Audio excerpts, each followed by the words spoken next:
Hello, my dear friends. Welcome back. I hope all is well with you guys. And this is the second episode in the third part of series. We'll start our journey to learn about the denial of service attack and distributed denial of service attack, right? Okay. So, in the first part, well, it was part 0, we talked about denial of service attack, which consists of two episodes, and the second part which is part 1, is about distributed denial of service attacks, which consists of 5 episodes, and this is part 3, second episode, which we are going to talk about mitigation. In the first episode we have talked about technical measure that can be used as a mitigation measure, but that is not enough. In this episode we are going to talk about we must have clear policies and directive in addition to the technical measure that we have mentioned in the previous episode. So this clear policy and directive consists of 3 parts in itself, I think. You can check it. Yes. In the first part, in the clear policies and directive, you should have a clear directive and plans regarding pre-attack preparedness. Here, in addition to technical measure, what can you do more to prepare yourself? For example, by training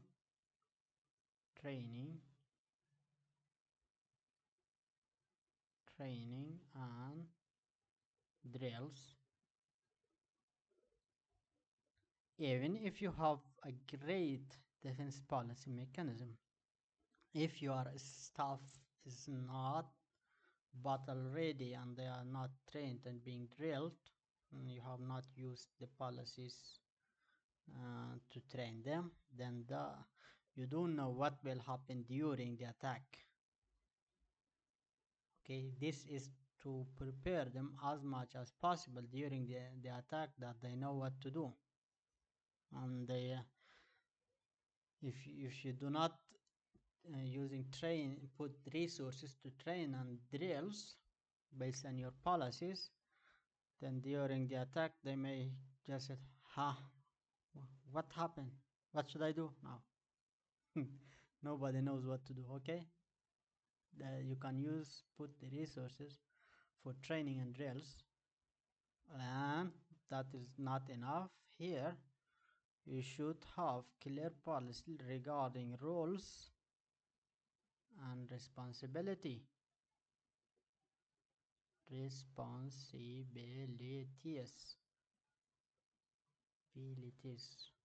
I'm not sure if it's correct in writing. Okay, by doing that,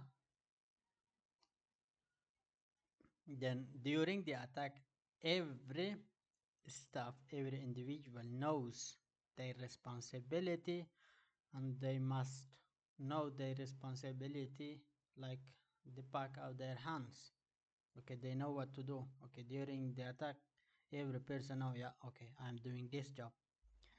In this way, they should not interfere in the other responsibility or some other roles. By doing so, you will create a more effective team.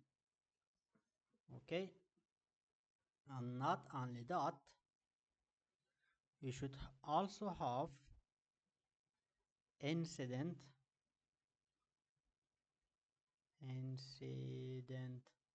response plan.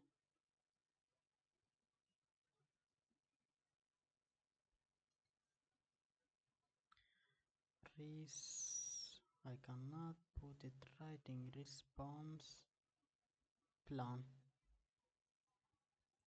Okay, so what it means, because there is no way that you can prevent the attack. It will happen. Okay. Or it doesn't matter which kind of defense mechanism you have, it will happen. Therefore, you should have clear and understanding policy and directive during the accident. In this plan, there should be a clear description in writing, step by step, step by step action to take during the attack.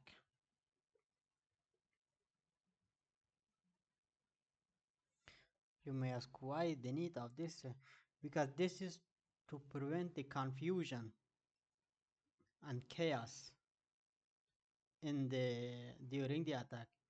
We have mentioned, for example, the attacker goal may be is to distract your team and defense mechanism and measure. If you have a step-by-step action and role and responsibility, and you have trained them on which action they should take, then this will help you to prevent that chaos. Then it can lead to not being distracted or a smoke screen by the attack itself. Then you can prevent maybe the secondary attack. Maybe the first one is not the main attack, right? If it is chaos and nobody know what to do, and it's chaos everywhere, and then the attacker can use this opportunity very easily to initiate the secondary attack or the main attack maybe. Okay, then this was before the attack. You can do these steps. Then what should which plan and what should we do during the attack, because the attack will come and will happen. You cannot prevent it 100%. Here, first of all you should have a clear communication protocols. And you may ask, what do you mean by this one? It is to inform all the stakeholders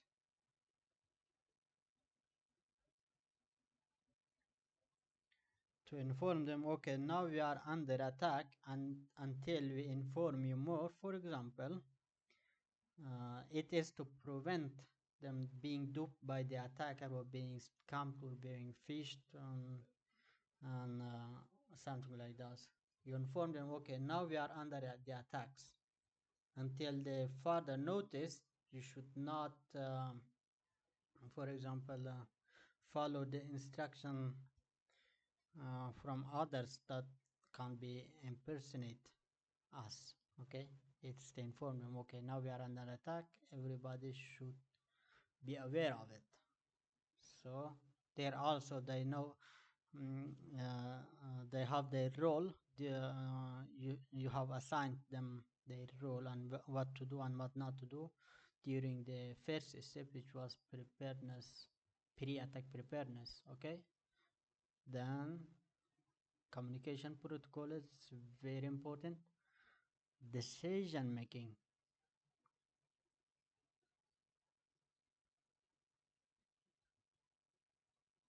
authorities, decision making authority. And you may ask, what do you mean by this? This is again to prevent chaos, and your staff knows whom do they listen,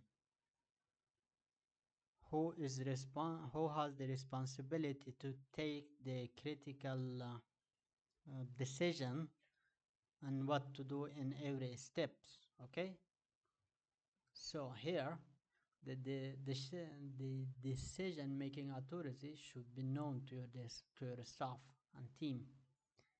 It is to, for example, who is making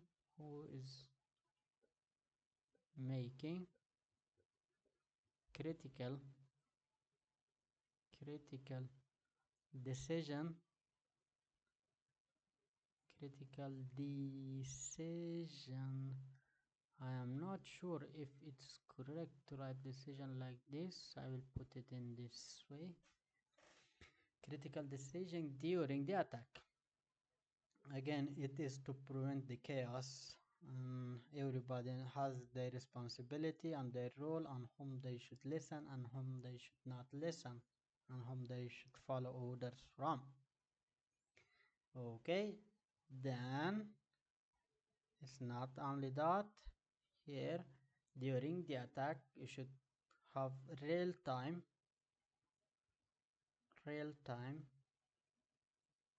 monitoring. For example, you give a role to one of your team or team member that their job only is to monitor, not to interfere in others.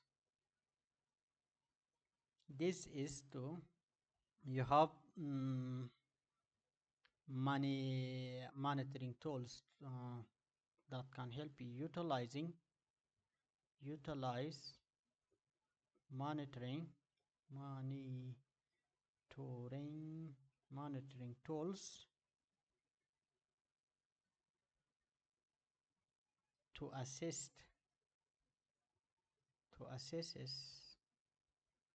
the impact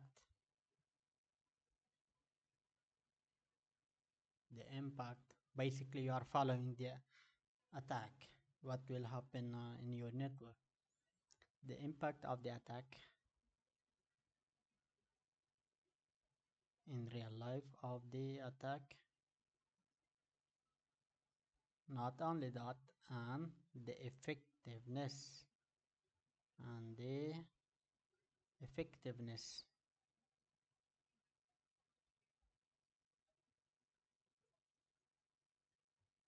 of your defenses. This will be a great opportunity for you to look if your defense works. For example, if you have put in place many defense mechanism and measure, then when it comes to attack, then the attacker basically bypass everything. That is not a good feeling that way, right? In real time. Here you can test if your method and mechanism that you have put in place, if they are working. And if their resilience, how much they can withstand the attack. Okay, you can monitor it in real time there. So the third important thing or measure or steps in the clear policies and directive is to have a post-attack actions. And you may ask, what do you mean by that? I'm very happy that you have asked that question. It is very important. And here I will try my best to answer that. First of all, it is damage assessment. Damage assessment. After every attack, you should have damage assessment. It is to calculate the extent of damage, how much damage it had caused to your infrastructure, and what is the impact and the impact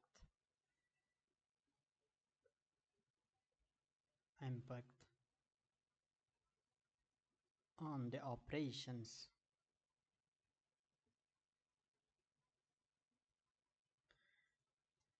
You see, if you have a good uh, pre-attack plan that we have mentioned, then these steps will be not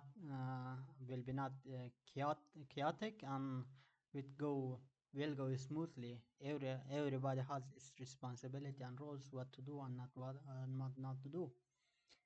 Okay, so on the operations,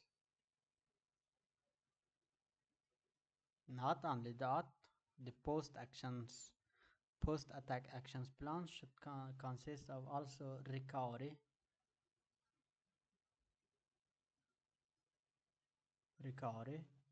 procedure.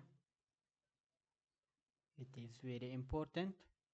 For example, if the attacker use the first attack is just only distraction and test your system, then you inherit put in place your backup plan uh, ready, then the attacker can attack you again.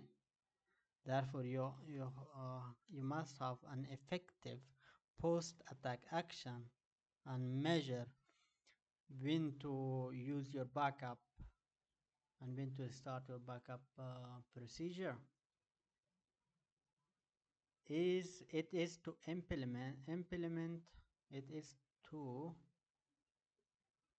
restore, and when to restore normal operation as quickly as possible.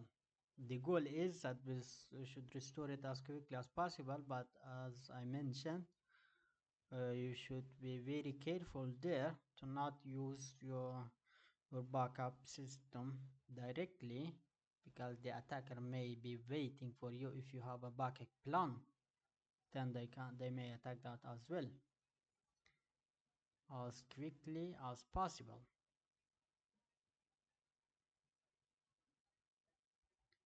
If you have a good post-attack action, then you can prevent that. Then we have incident analysis. Incident analysis. Post-attack action should also consist of incident analysis. You may ask, what do you mean by that? Yeah. First of all, the goal is to analyze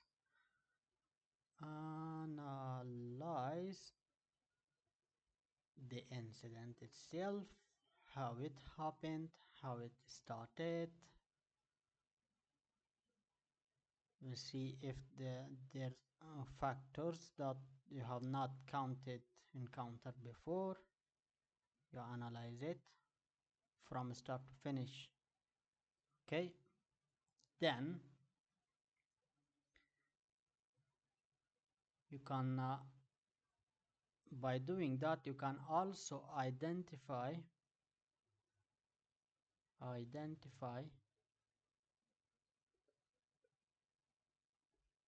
the attack vectors. And you may ask, what do you mean by this one?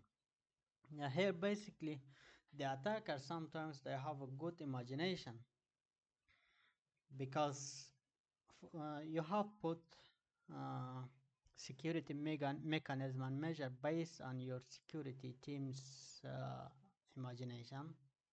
You think like that, right? Then the attacker mm, suddenly think out of the box and bypass every security mechanism that you have put in place. They bypass it. Then you will learn from this attack that okay, I didn't thought of about this one and this surface and this way that the attacker had used. Then but the next time the attacker cannot use this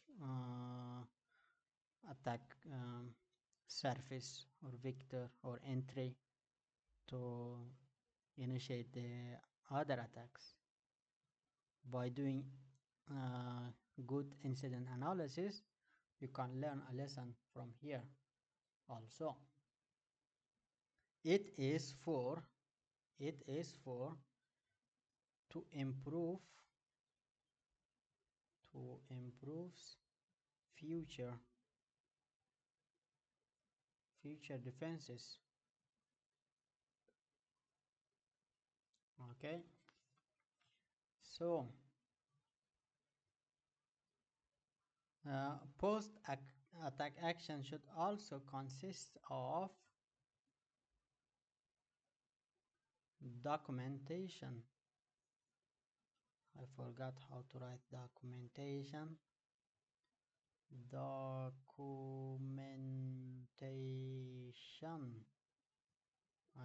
I'm not sure if it's correct. And responding. Not responding, and reporting. Sorry, reporting. And you may ask, what do you mean by this one? After you are done with everything, you put a report, for example, assess how the attack happens and what is the damage, the cost, and you assess everything, and you will put also in there what has worked and what has not worked.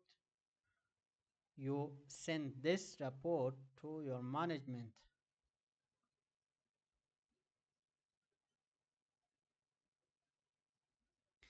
And you may ask, what is the goal here? What is the objective?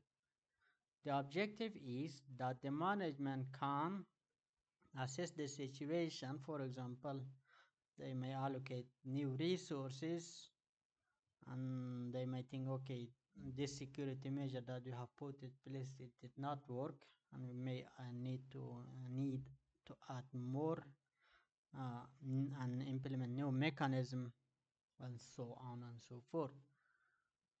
And you may also need to report to relevant authorities for legal measure. Relevant, I am not sure if it's correct. Relevant authorities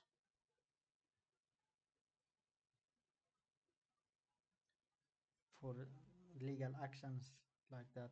Okay, so this one was about clear policy and directive, which consists of three main parts: pre-attack preparedness, during the attack, then post-attack actions. We have two measure more. Those measure I will going to talk about in the third and final episode, which is about the measure and mitigation against the denial of service attack and distributed denial of service attack. I hope you gain some knowledge and understanding of this video. If you have any questions, you can put it in writing either in the commenting area or contact me via the contact link that is in the description of this video. Otherwise, have a nice day. Bye.